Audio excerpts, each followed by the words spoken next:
And welcome everyone to another recording of Two Geeks and a Marketing Podcast. As always, we're here to keep you up to date with the latest tech, news, content, and wisdom from the world of marketing. My co-host is man on a mission to keep marketing simple. He's the voice of the Marketing and Finance Podcast and the host of the Roger Vlog video series. I give you Mr. Roger Edwards.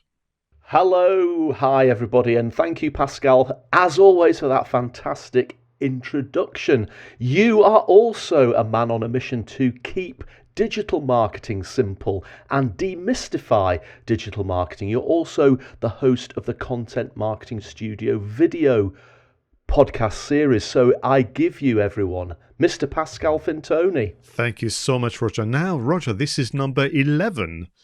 11. A fine prime number, if you ask me. I love a bit of symmetry, but also one where we're going to go through a lot of content. So we've got a very special selection in film marketing. We can't wait to let you know about our content creators shout-outs, some of the individuals we've chosen. We've got a fun review of This Week in History. I'm looking forward to Roger revealing his content spotlight as well. We've got so much to go through. And as ever, let's begin with In the News. Tesco continues to promote its innovation programme, the Tesco Red Door, inviting tech startups and inventors to present their new products, ideas or emerging technologies with the potential to cause disruption in the future. Apple is planning to launch its own search engine, Roger. According to many reports, signs include the recruitment of search engineers, the growing presence of Spotlight and Siri, and pressure from the regulators targeting Google.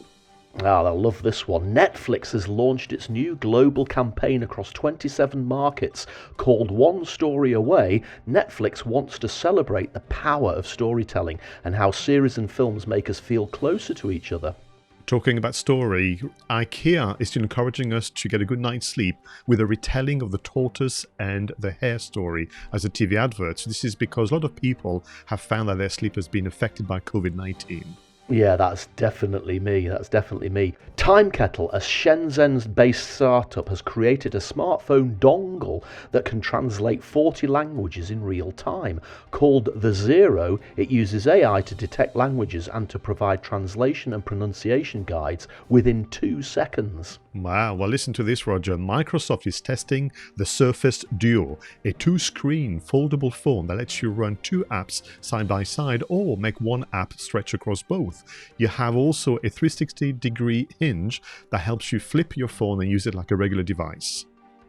Fantastic. The European Commission is to propose new rules called the Digital Services Act by the end of the year to increase the liability of Facebook, Google, Twitter and other tech rivals for content on their platforms. And finally, Texas tech company Onward Mobility is promising to bring back the iconic BlackBerry in 2021 with the release of a brand new 5G Android phone with a physical keyboard in North America and Europe. Fantastic. Blackberries. I can remember Blackberries. Did you have one? Well, do you know what? It's one of those things that stick in the memory. I was working for big corporate, and I just can't remember when. Must have been sometime in the mid-2000s. And I remember talking to this one guy who was very important as part of the deal that we were doing with this company. And he went completely off the grid for about 3 or 4 days, and everybody was saying, what's happened with this deal? And finally sort of reappeared and says, sorry guys, but the reason I haven't been in touch is my BlackBerry stopped working. And we're all sort of looking at each other saying, what the hell are you talking about? BlackBerry? We'd never actually heard of, but he was working for one of the companies that first got their staff, all of their staff, using BlackBerries. And that was the first that I'd ever heard of it. And obviously, a lot of my colleagues had never heard of it again. But within 6 months, everybody, including me, had a BlackBerry.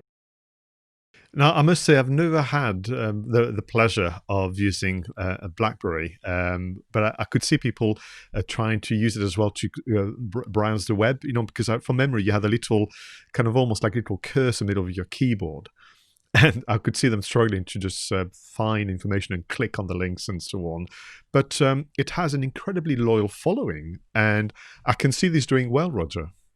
Yeah, I mean, I always struggled with the miniature tiny key. I mean, they all always say that we have iPhone thumb or Android thumb, don't we? But those BlackBerry keyboards were physical keyboards, and each key was literally, half a millimeter wide. It was incredibly hard to actually type on that little keyboard, but everybody was there, hammering away at it. It's incredible how things have changed. Absolutely. Now, I was very pleased also to, in terms of our news gathering, to have this element of story coming in. So you had Yes, Netflix yes. and IKEA, and I love really what they both done, both brands. I mean, obviously you could argue Netflix, of course they would, but then again, that you could argue they could just gone the simple way of we're just a publisher, we're just a portal with videos, help yourself out. But actually, they're having a great time, looking at the content and how to make good use of it. But IKEA, no, of course they want to sell more beds and mattresses. I get it, but again, using story and actually using what is the challenge of the times very, very smartly. Yeah, I mean, storytelling, it comes up on this show lots, doesn't it, Pascal? We all in the marketing profession love a good story. And of course, storytelling is woven through the whole Netflix thing. But, again, a lot of corporates just miss out on the power of storytelling. So anything that big brands like this can do to encourage people to tell stories is such a good thing.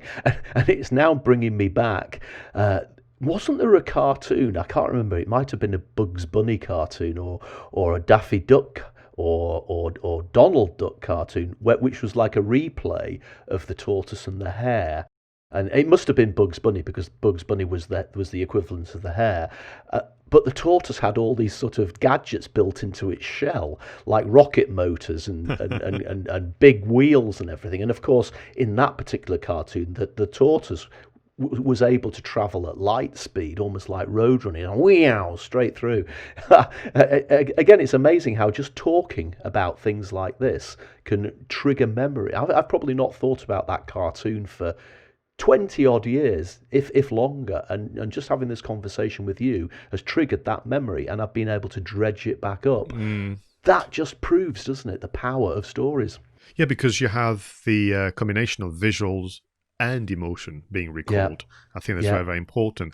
One last question, then I've got a surprise for you, Roger. So Okay. I was interested to see how you brought up the things about the regulators that are hmm onto the likes of Google, particularly Twitter and Facebook, saying, well, you may be content publishers, but you're going to be liable now for the content that you have around misinformation, as well as obviously things that are able to hurt someone or that kind of things. But then you've got Apple. And I'm wondering, is Apple seeing the signs here, thinking maybe we should move away from our partnership with Google and the others and go our own way? Yeah, it's very interesting, isn't it? I mean, my initial reaction when I saw that was, why would you bother trying to come up with your own search engine to challenge Google, which is quite honestly embedded within the entire fabric of the internet and society as a whole? But again, there's so much going on underneath the surface within these mega corporations. Facebook constantly being accused of fake news and abusing people's data and all of that sort of thing. So I can see the attraction in creating your own ecosystem and being totally responsible and accountable for that ecosystem, as opposed to relying upon another organization, which could actually be a little bit dodgy under the surface. I'm not saying that any of them are, but the implication is there in what we read about. So I can see why Apple might want to encapsulate themselves and keep themselves separate. No, I would agree with that, Roger. Now, you may remember, of course you will, sorry, Roger, that a few Yeah. weeks ago we mentioned Brewdog Yes. and how they went ahead following a little exchange with Ricky Gervais on Twitter to supply some beers where the proceeds and sales revenue would go to Two Dogs charity. Yep. I went ahead. It was almost a marketing experiment, but also because I just love dogs. And I received my supply of Brewdog beers Okay. yesterday. And I'm going to show you, Roger. What you get is a can of beer, but you also get to learn about those dogs who are staying in those shelters looking Oh, for a new mum and dad. And So it is in obviously the well-known BrewDog beer, but also what you get is those little kind of, and I'm almost tempted not to drink the beer. I'm just gonna. It feels bad, but so there's a pack of 12. So I've got 12 dogs now in my house, and it feels great. And what a way again, as we mentioned, to just jump on the PRI day and do something for good. So are you actually tempted to adopt any of those dogs? That's the great question. Well, since you're asking the question, Dennis and I decided that we need a dog. So we've had dogs in most of our lives, and our 2 dogs passed away because of old age, and we feel that the time is right now for us to have a dog. But that means that we need to move house again. So move house before dog. That's yes, probably a good thing. So we need a garden and so on and so forth. But yes, temptation is there, Roger. Excellent. So, shall we move on to the next segment and let's talk about our content spotlights? So, this is our content spotlights, the moment where every week Roger and I surprise each other with a selected content, podcast, video, what else? So, Roger, surprise me. What have you got for us this week? Pascal, do you realise that it's less than 4 months till Christmas? I don't want to think about it, Roger. Now, the thing is, this is always a bone of contention with me. Now, I have to say, I'm not going to the shops that often at the moment, but I was up at the New Craig Hall shopping centre earlier this week, and lo and behold, we're a few days into September, and of course, one of the shops has got all its Christmas decorations up and all of its Christmas products in the window and on the displays. And my immediate reaction was, oh, for the love of everything that's holy, why are you starting to go on about Christmas 4 months before Christmas? And let's face it, this year, to me, everything's gone wrong. We've had COVID. We've had all the disasters that the world can throw at us. It feels to me as if this year doesn't deserve Christmas. So this article that I found in Marketing Week by one of my favourite authors, Mark Ritson, is titled "Read the Nation's Mood Before You Commit to Your Christmas Campaign." And it's a fascinating read because it really does highlight the fact that at this moment, 4 months away from Christmas, we just don't know what the nation's mood is going to be like in December. We've just had the announcement from the government, both in England and also on this occasion, Scotland has followed England, to limit the number of people who can gather together in one place again. So we're not going back into full lockdown, but we are going into a certain amount of lockdown. And that might have an effect on how people can meet at Christmas. People might not be able to get together as a family.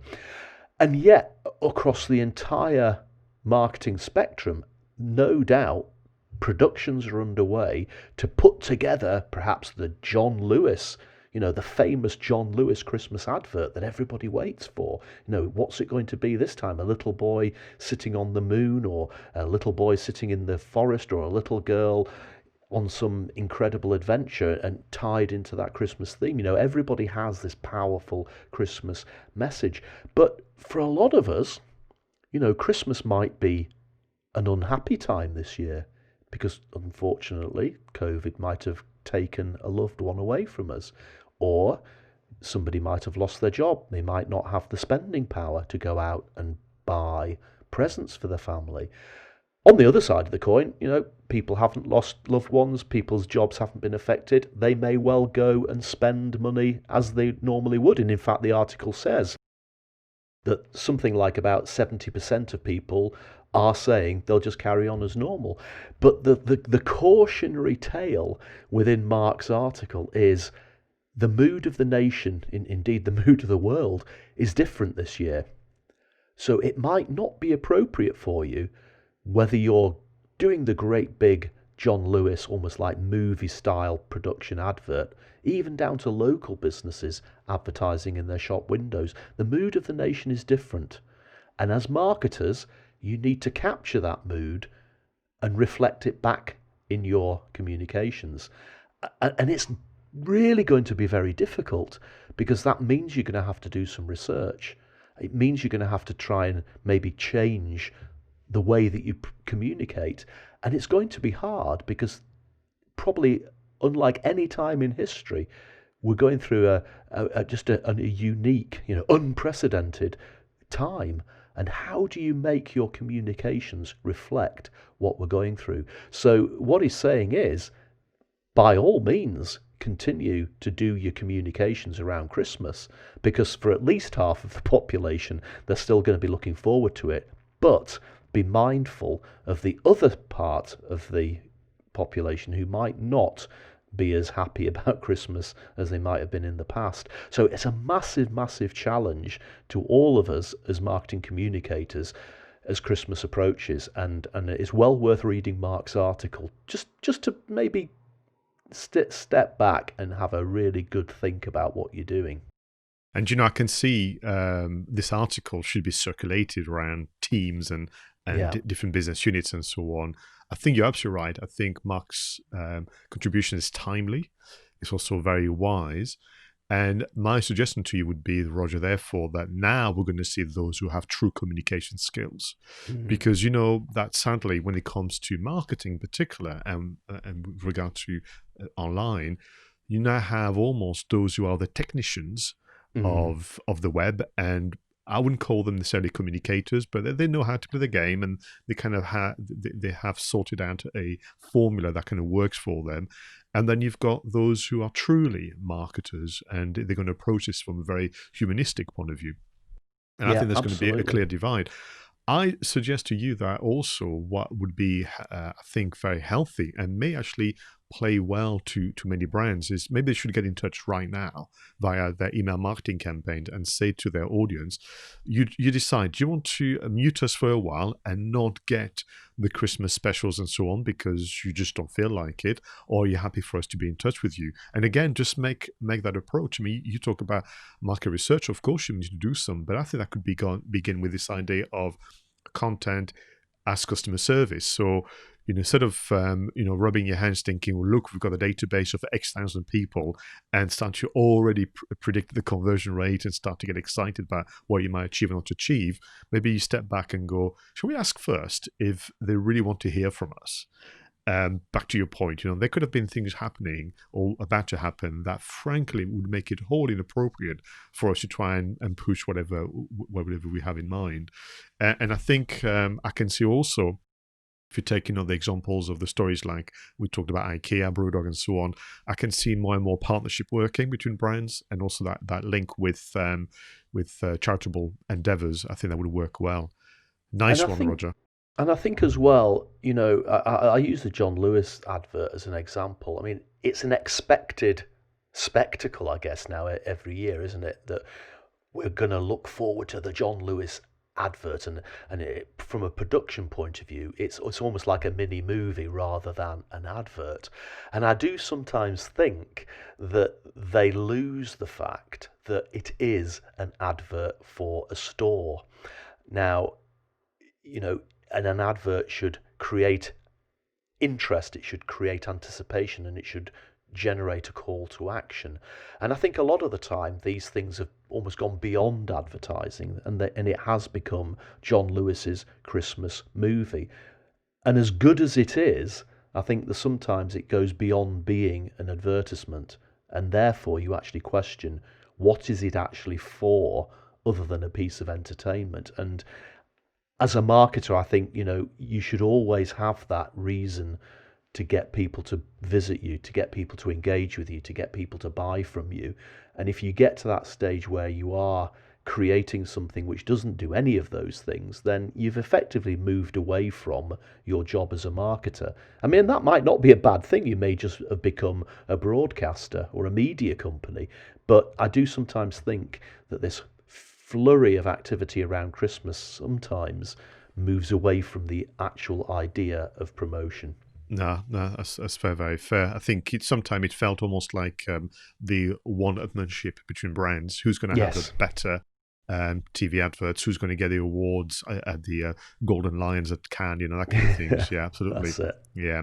So, Roger, this week I've got what I'm going to call an online resource for you. Okay. Although you could argue it is a long form article, but it has so many different parts and it goes into so much depth that I think it qualifies more as an online resource short of actually an online course. Now, the creator of that content is a gentleman called David Mim, and you can find him on davidmim.com. And he has created what is called the SEO cheat sheet for small business owners, a plan of attack for businesses without an in-house marketer. So that's kind of his proposition. And the reason why I chose it is because there was some lessons in there for us to consider, Roger. So number one, this article was presented to me in the moz.com newsletter. So David Mim is not obviously one of my contacts. I don't know him, but I've been a regular follower, a loyal follower of moz.com for forever, I would imagine. My go-to authority for all things SEO and online brand building.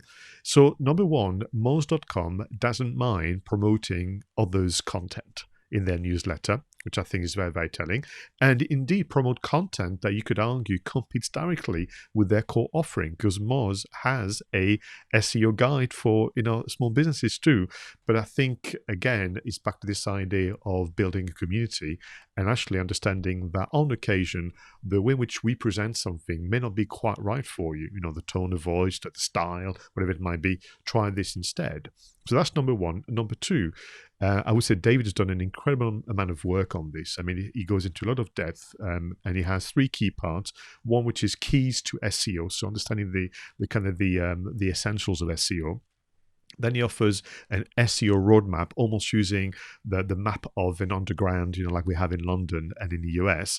And then he offers you a full SEO timetable. So it actually breaks down how you could organize your week and your month around SEO, splitting, as you know, on-site and off-site occupations. So really, really quite good. With the keys to SEO, he makes a very valid point that be very careful that, this business of looking for keywords, if you look for keywords to essentially based on what you call what you do, you'd be missing the point that your customers may be using very different language, which has been the challenge from the get-go, with that. The roadmap and the timetables are superb. I mean, so much details. I would say that it's for someone that wants to learn how to do it. This is not a snackable bit of content. It goes into a lot of depth, and I think you should be credited for that.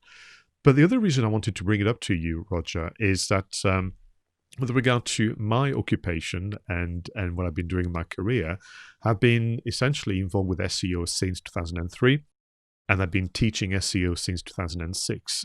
And here we are in 2020, still having to explain what SEO is. And my reaction, not taking away actually the wonderful work that David has done, but my reaction is it time for SEO to get a new PR manager? Because It ain't working, Roger. I'm sorry to say, but if in 2020 we're still having to explain the basics, we should not blame the marketers and business managers. We should blame the entity that is SEO, the language of the industry. And is it time for the whole of the SEO kind of ecosystem to get a complete makeover and change its language, change its approach, and change the way to address its audience? Do you know, this is so true. I actually interviewed somebody for my own podcast, Marketing and Finance podcast, a month or so ago, who is an SEO expert. And when I was listening to him, he was an absolute expert, and he was very good at explaining what SEO was and how it worked and all this. But of course, he was using a lot of jargon, a lot of gobbledygook. And I did sit there and think, you know how obsessed I am with keeping things simple and eliminating that sort of language.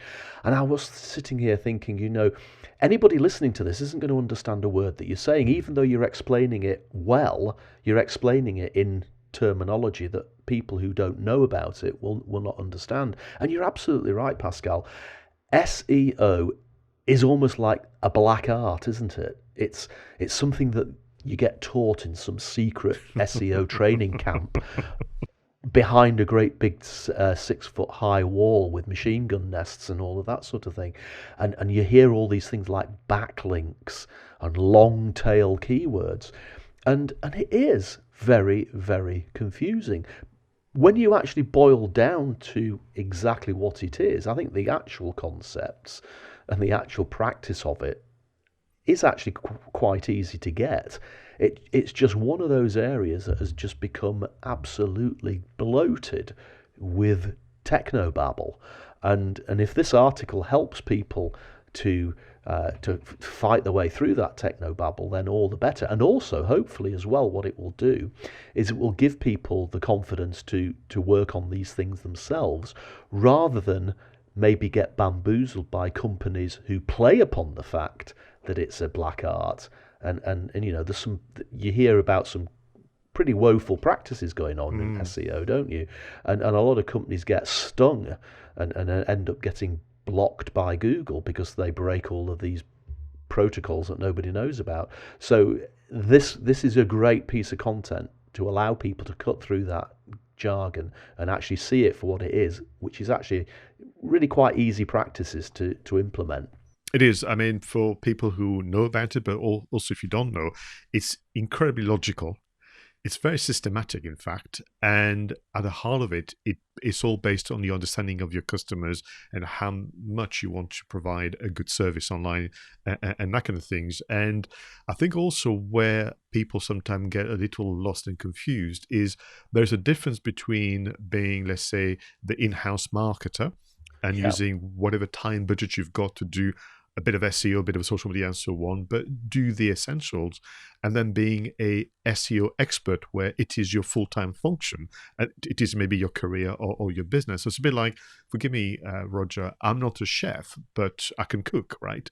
Yes. So that's almost a difference, which is there is a version of SEO which is for the 5-star Michelin chefs, and let them get on with it, and it's great for them. But there's also a version where you can provide a great feast for your friends and have a wonderful time. And I think where the SEO industry has not done a good enough job is to actually create those degrees of complexity and almost say to somebody, oh, by the way, if you are a one-man band, this is your version of SEO.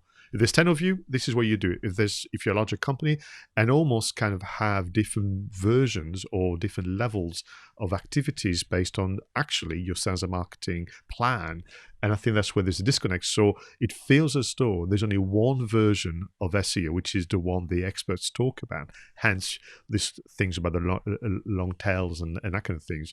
And you're right, it is probably by far, compared to social media, email marketing, the others, the one that has adopted the most acronyms, jargons, and so on. And that's why my position is people like David and many others continue to do your good work.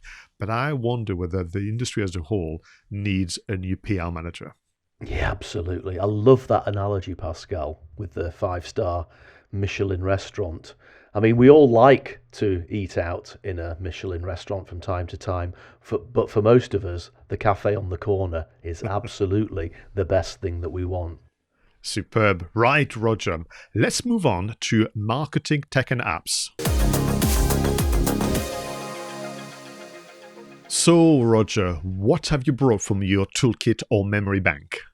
Okay, Pascal, I've got an admission. I like to have something to keep me on track, like a to-do list, but I am an absolute nightmare when it comes to using to-do lists. So I sort of pop in and out of using things like to-do list apps and to-do list platforms.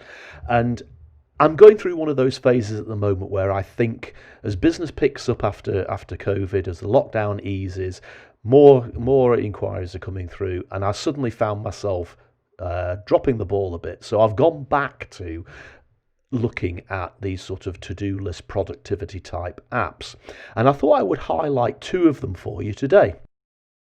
First one is one that I've been using on and off for probably about 5 or 6 years, and it's called Todoist. Now that's all one word, Todoist.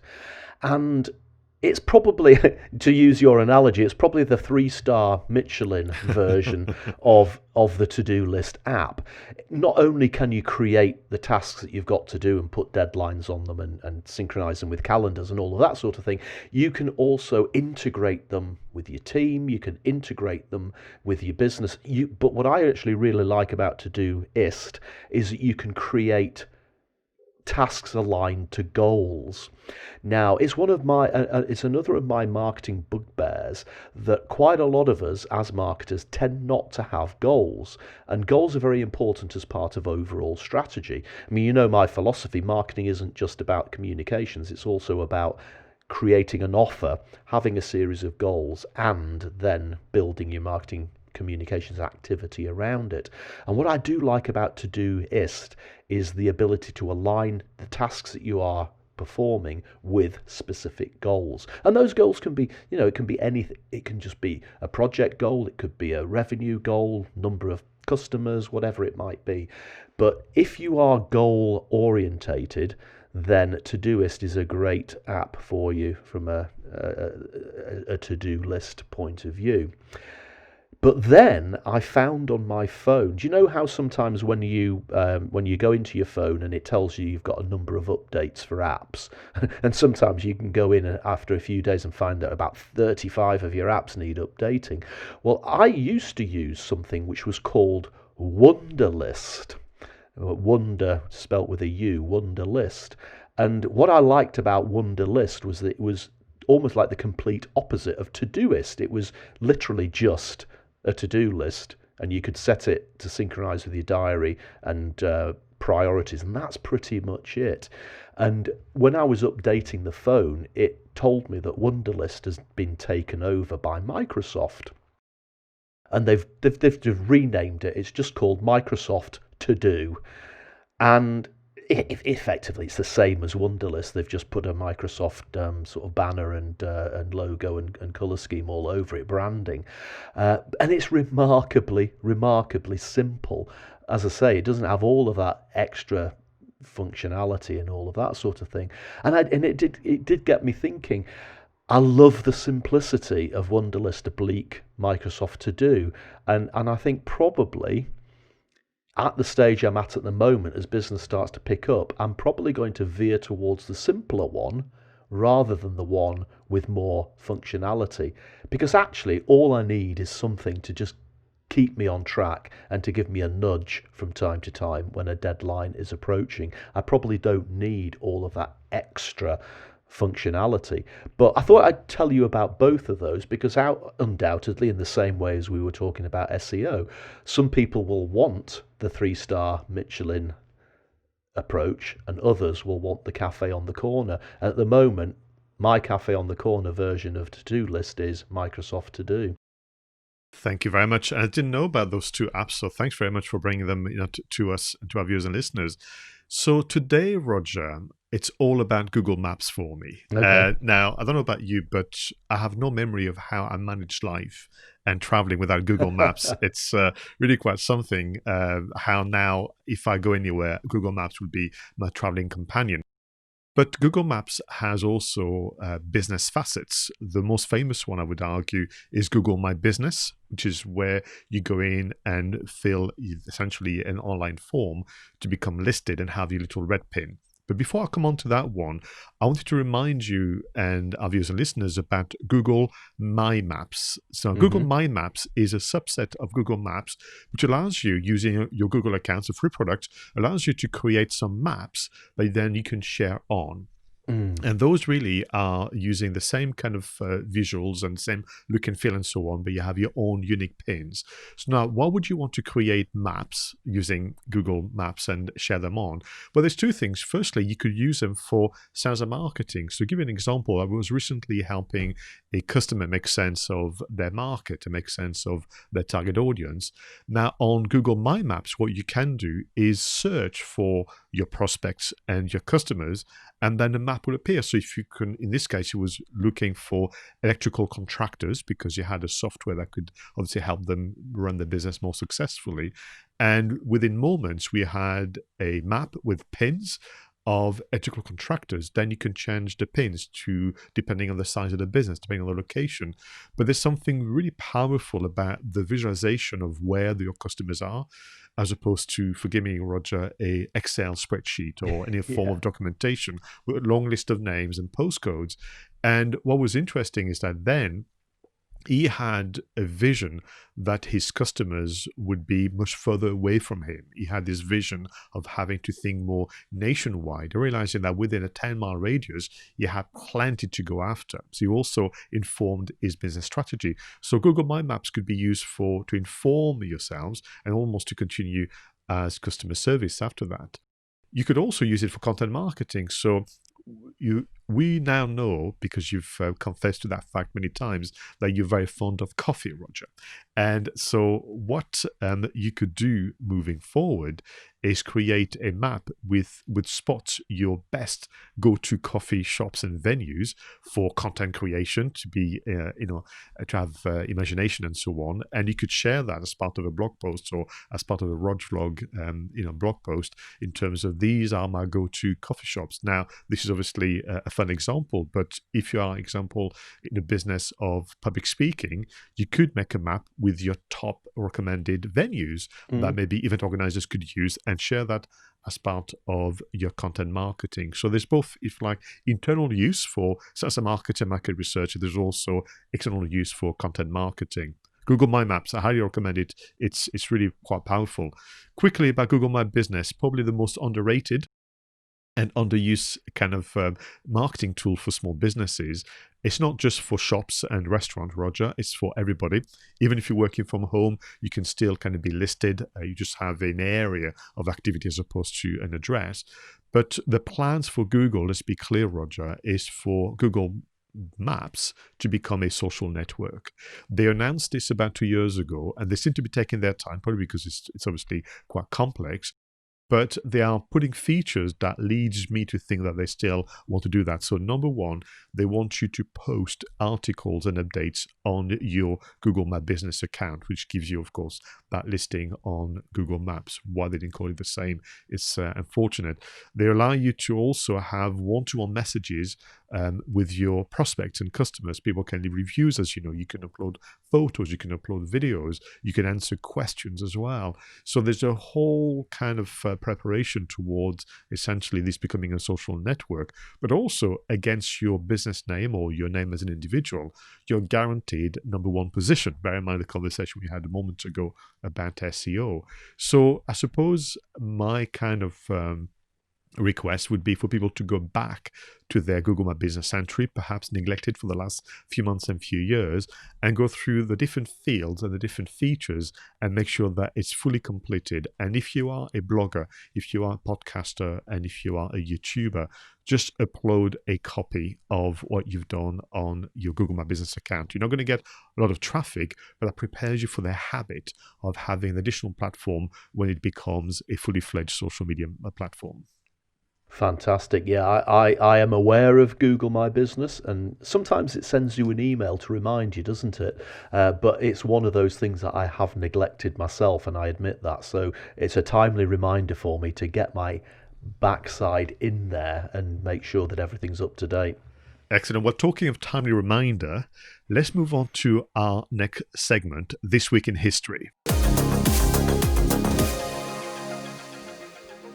In 1580, English seaman Francis Drake returns to Plymouth almost 3 years after setting out from England, becoming the first British navigator to sail the earth. Wow. Well, in 1928, Sir Alexander Fleming makes a discovery when noticing that a mold had killed many uncovered bacteria. 1 year later, Fleming called this mold byproduct penicillin. In 1960, for the first time in US history, a debate between two presidential candidates was shown on television. Less than 2 months later, John F. Kennedy is elected, winning 49.7% of the popular vote. In 1973, the supersonic aircraft Concorde sets a new speed record, flying from Washington, D.C. to Paris in 3 hours and 32 minutes, with an average speed of 954 miles per hour. Oh my goodness, Concorde. In 1974, the BBC launches CFAX, the first teletext facility in the world, enabling the viewer to see facts. The service was ended after 38 years of broadcasting on the 23rd of October 2012, in line with the digital switchover. In 1979, CompuServe launches a first online information service called Micronet. By the mid-80s, CompuServe was the largest consumer information service in the world, but lost its dominance in the 90s to AOL, amongst others. In 1983, Microsoft releases Microsoft Word 1.0, the first software to make extensive use of a computer mouse. A free demo was offered in copies of PC World magazine, making it the first floppy disk to ever be included with that magazine. Oh, Roger, listen to this. In 1994, Friends, the American television sitcom created by David Crane and Marta Kaufman, airs on NBC. It will last 10 seasons. That's 236 episodes, with the last one entitled, well, The Last One. The Last One. And in 2010, The Social Network, directed by David Fincher and starring Jesse Eisenberg, Andrew Garfield and Justin Timberlake, premieres at the New York Film Festival. Wow, what a film that was at the time. Yeah, absolutely. Pulling back the curtain on how Facebook came about. College kids, it's incredible. Well, most of the platforms are nowadays, So I hope you don't mind, but I'm going to go back to Friends. Okay. So two things. We now can reveal to our viewers and listeners, although many would have spotted, that the way in which we shape and craft our titles is inspired by the Friends TV series, by saying the indeed. One. And interestingly, the only two episodes that didn't use this formula for Friends was the first one called Pilot, and then the last one called The Last One. But yeah, the one with or the one where has been obviously the formula for the Friends titles. You and I, when we were crafting the series, thought we should do that too. Yeah, I mean, I love Friends. I love Friends. That clapping at the beginning of the title sequence, and the song was so catchy. I can't believe it lasted for 10 years. Those 10 years just went by in a flash of speed. But it was a somebody recently showed me an app. I can't remember what it's called. I'd have to look it up, which actually shows the viewing figures for all sorts of TV series throughout history. And it's got everything in there, from Walking Dead, Game of Thrones, and obviously things like Friends and Frasier and stuff like that. And the line for Friends, the viewing figures, is almost a straight line throughout the entire 10 years. Total consistency, whereas other things like Game of Thrones, for example, up and down and then plummeting over a cliff in the dodgy 8th series. But Friends had that consistency of acting, of comedy and of writing that they managed to sustain throughout the entire 10 series, and that's a massive achievement. And to this day, the most rewatched and replayed series for different generation.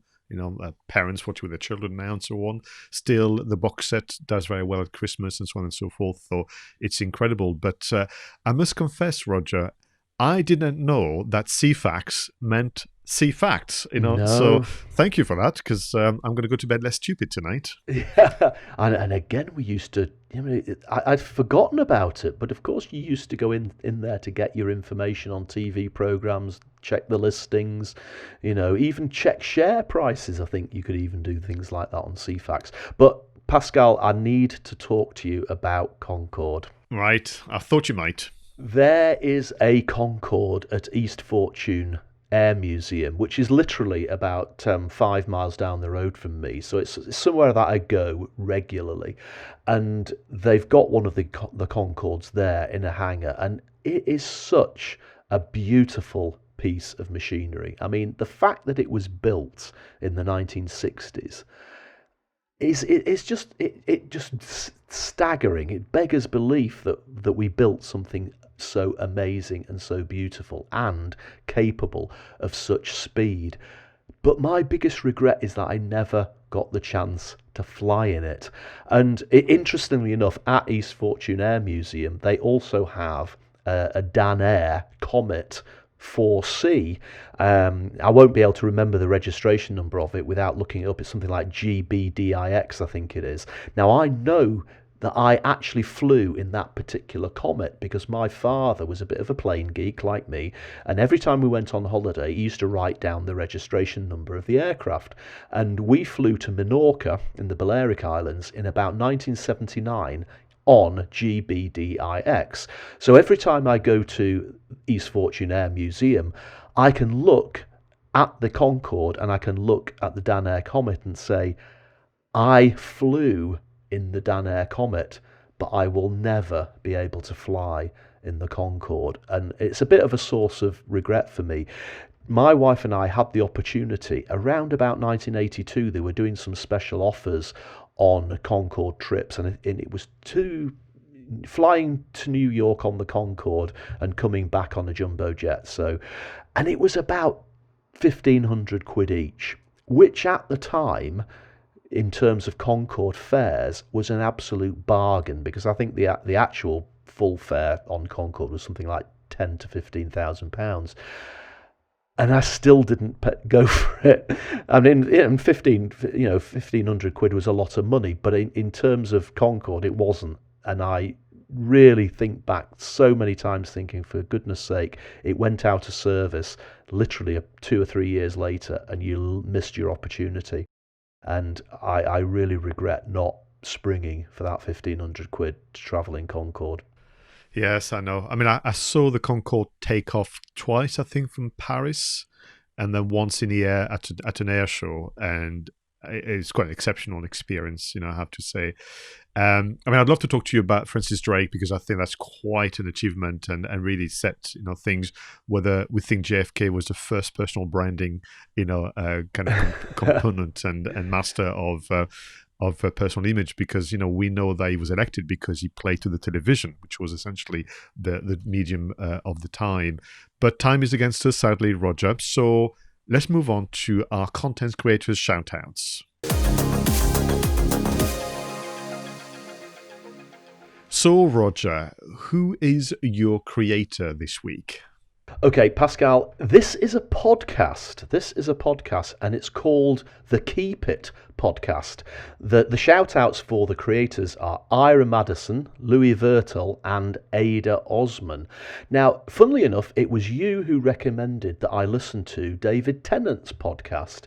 And by the way, the episode that David Tennant did with George Takei, who played Mr. Sulu in Star Trek, possibly one of the best podcast episodes I've ever listened to.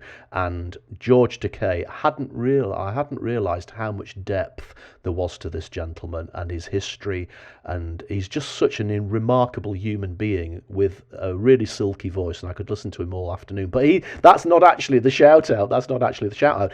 In that episode, David Tennant pointed to this other podcast, the Keep It podcast, and I liked the sound of it, so I went and had a look, and I almost like fell into a rabbit hole and ended up listening to this podcast pretty much all afternoon.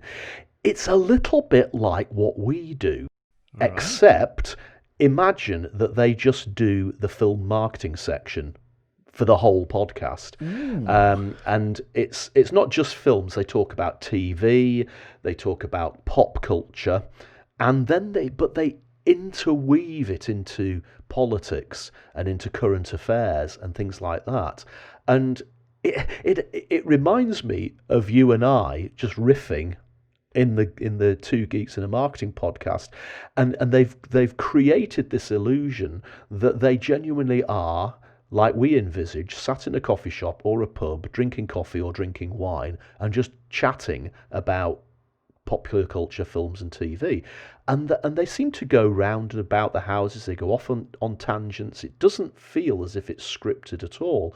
But I actually suspect that it's incredibly tightly scripted, because they really do draw out all the information about the particular film they're talking about, the TV show, or whatever it is. But they just seem to go off in so many different directions, but always manage to come back.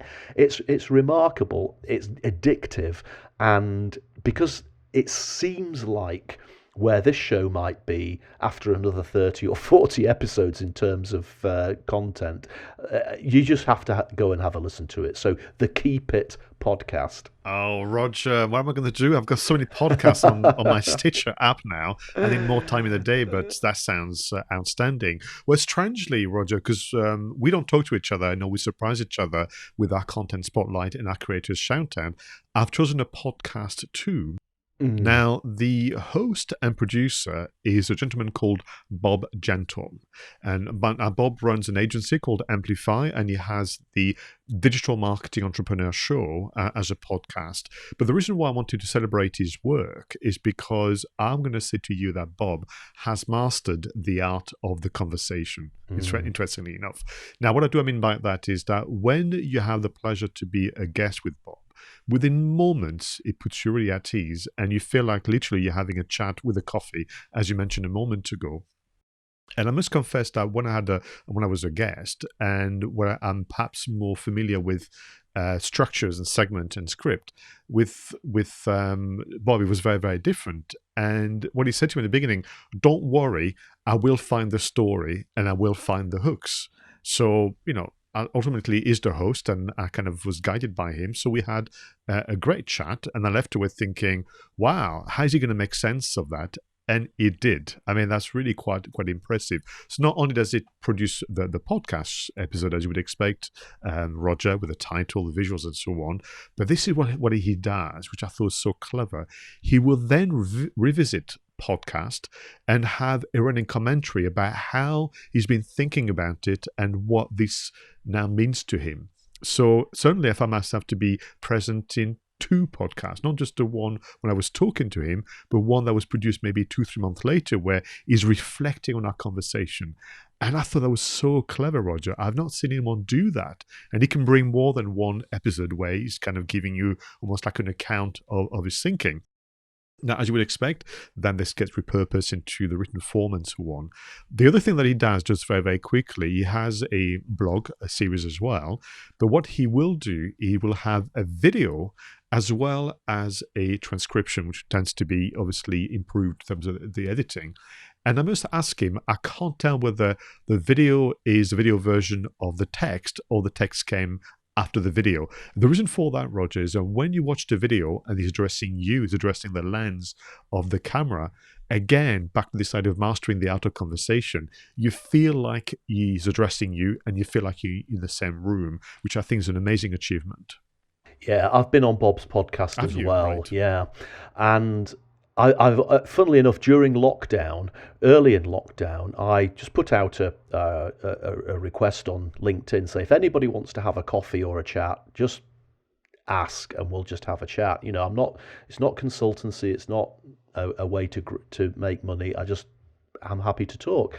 And Bob reached out and we had a coffee, and it was such an enlightening conversation. He's got a remarkable ability to calm the situation and to be reflective and realistic. And yeah, that half hour I spent with Bob early in lockdown was very, very open in terms of getting me thinking about quite a lot of things. So absolutely great shout out there, Pascal. Oh, thank you so much. Well, we've hinted at it long enough. Let's move on to film marketing.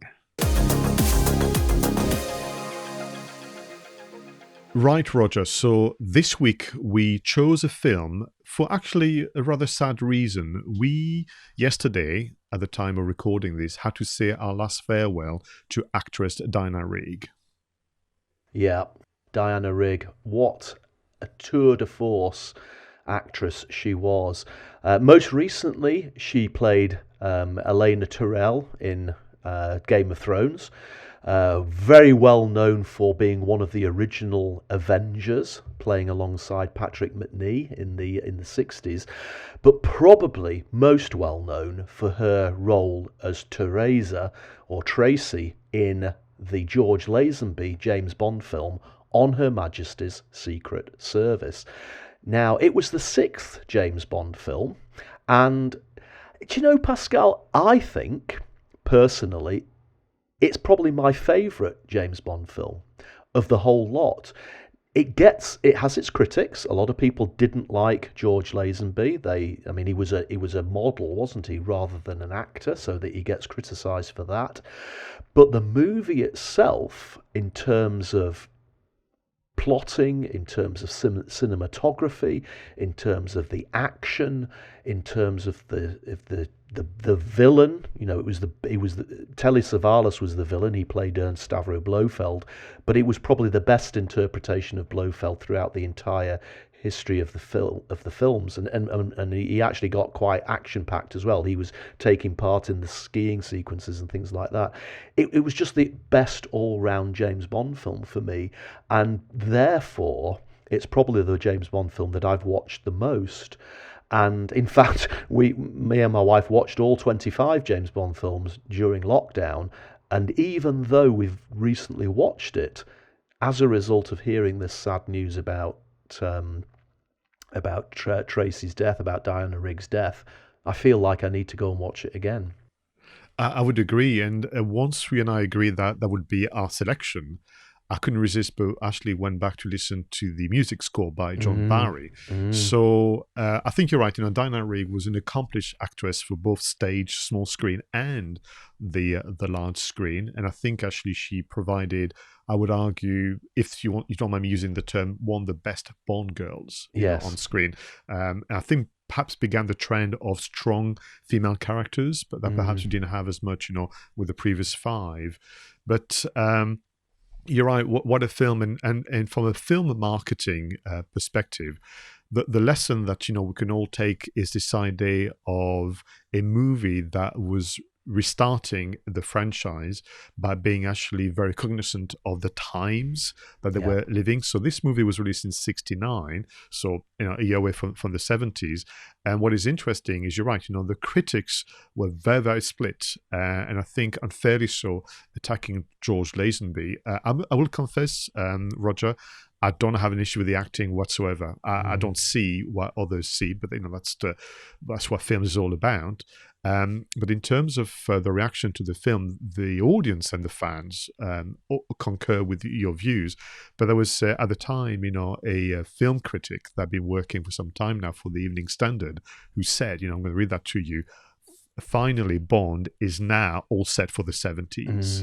And I think one of the reasons perhaps the critics didn't like is because actually they were changing the tone, they were changing the look, they did away with the gadgets to a point. Yep.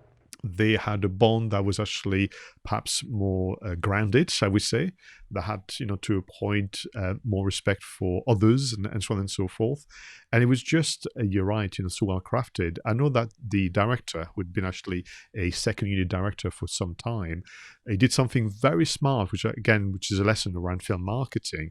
He pushed the production team very hard to make sure that the film would look great on TV as well as on the big screen. Yeah. So it's almost like what you and I are always worried about, which is it going to look great on YouTube, but also on Facebook? So planning for the full cinematoscope version, but also for potentially, I'm not sure what TV sets were like in the 70s, but I'm sure they're not what we have now. So there's a lot of thinking around moving with the times, which means that what happens as a result of that, sometimes your peers will criticize you because actually you're showing them up more than anything else, but your audience will be with you.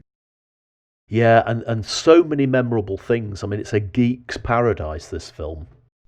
I think I'm right in saying that it's the only Bond film to have an instrumental theme tune, and it was also a very early synthesizer theme tune as well. It's very powerful, but obviously there's no lyrics, there's no singing, no famous singer like Shirley Bassey or Sheena Easton. It was just an instrumental intro, but a powerful very intro. Good one. You're right, Roger. And incredible ski sequences, the cinematography in the Alps. I'd read an article that there's a scene where they do an avalanche, and they actually set the avalanche off themselves using explosives, and it was all controlled, obviously, but they filmed it from so many different angles that is such a spectacular sequence. There's the the Blofeld's headquarters on the top of a mountain, I like know. it is actually a real place, Piz Gloria in the Swiss Alps. It was a real place. I think it was also later on the inspiration for something in Pixar's The Incredibles. Their HQ sat on top of the mountain. The aforementioned Telly Savalas playing Blofeld. That's probably the only downside of the movie, is that he pretended that he didn't know who Bond was, when in fact they had met in the previous film face to face. So he should have recognised him. But hey, maybe that's that little nod to the fact that it was a different actor. And then the breaking of the fourth wall at the beginning of the movie, at the end of the pre-credit sequence, when Lazenby turns to the camera, having just lost Diana Rigg, she drives away and leaves him rather than falls into his arms like you would have expected her to do. And he just looks at the camera and says something like, well, that never happened to the other fella. and yes, it is cheesy and a little bit. And I think there was a lot of criticism for that. But it was perfect way to sort of move on from Sean Connery. And I would love, and I know there were all sorts of reasons why Lazenby never did a second film. The fact that he wasn't an actor being one of them, and all sorts of problems on set that you read about. But I would just have liked to have seen a second Lazenby Bond film. I agree. I mean, like it's probably one that one and Casino Royale, which interestingly have a link, because they are. It's said that they are the two most faithful adaptation of the novel, the On Her Majesty's Secret Service and Casino Royale with Daniel Craig. And for me then, as I'm listening to you, it just goes back to the storytellers had a vision that was slightly ahead of the kind of accepted current practices. But when we talk about building a brand and, using visual stimuli for one, Roger, it isn't about reproducing what's already out there. And if I would imagine the producers had a good gut feel that, the 70s was approaching, we were way past the Cold War. There was something that's happening in the 70s, and they had to kind of capture, really the zeitgeist of, and making sure that this movie would not age as much as, for example, some of the early Sean Connery movies. I mean, I watched them myself, and you've got to hang in there and go, wow, that was back in the days. This movie, you can watch it nowadays and not feel that it's just as dated.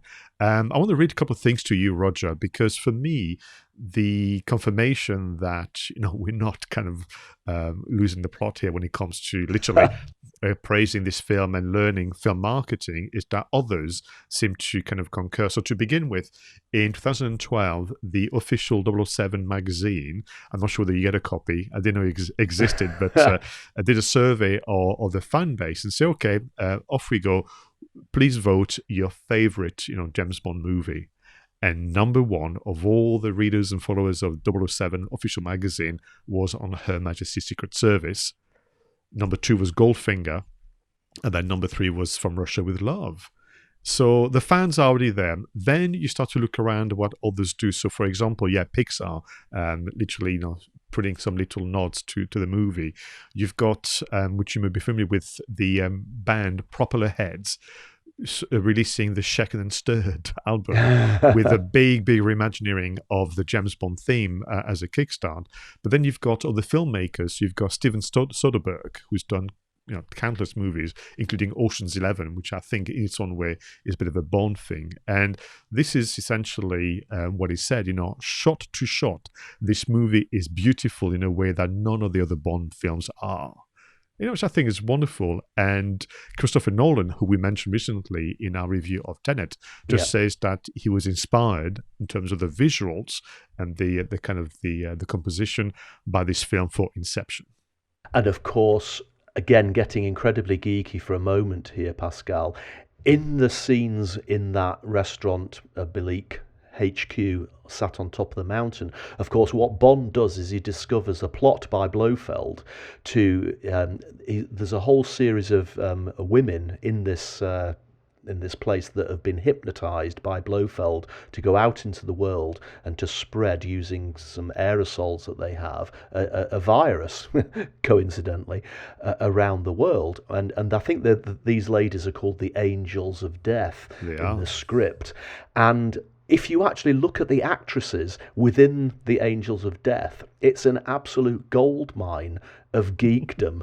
So Angela Schuyler, who played Ruby Bartlett, who's one of the ladies that James Bond seduces, I actually think she might have been in the Avengers before Diana Rigg. Katharina von Schell was one of the Angels of Death, and she appeared later in the 1970s as Catherine Schell in a series called Space 1999. And also within the Angels of Death, you've got a very young Joanna Lumley, who of course went on to become Purdy in the new Avengers. So it's just an absolute geek's paradise, this film. It is, yes. I think in terms of the Bond franchise and series, I'm going as far as saying that pretty much all the main actors from the Avengers have appeared. So is it Peter McNee that was on A View for a Kill? From memory? Patrick McNee, Yeah, Patrick McNee, thank you. With Roger Moore, if memory serves. You say Joanna Lumley, Diana Riggs, and of course, Honor Blackman was also in a Bond movie. So, what a way. So, listen, I think for me, it's the lesson here, which is the idea of if you have a vision, it's likely to be ahead of the time. Ignore the critics. Forget your peers, generally the competitors. Get on because the audience will be with you, and that's been proven to be the case here. So we could talk a lot more, but we need to make sure that we don't, kind of outstay our welcome in terms of this podcast. Can I just conclude by, I suppose, in a clumsy way, thank Diana Rigg for the memories, and the fact that we're going to be able to continue to watch her, through different platforms. And thank you again, Roger, for being an amazing co-host. This was Two Geeks and a Marketing Podcast. I hope you've enjoyed today's episode. Please subscribe and leave comments in the usual places. I was Pascal Fintoni and he was Roger Edwards. Until next time, go out there and make sure your marketing is done right.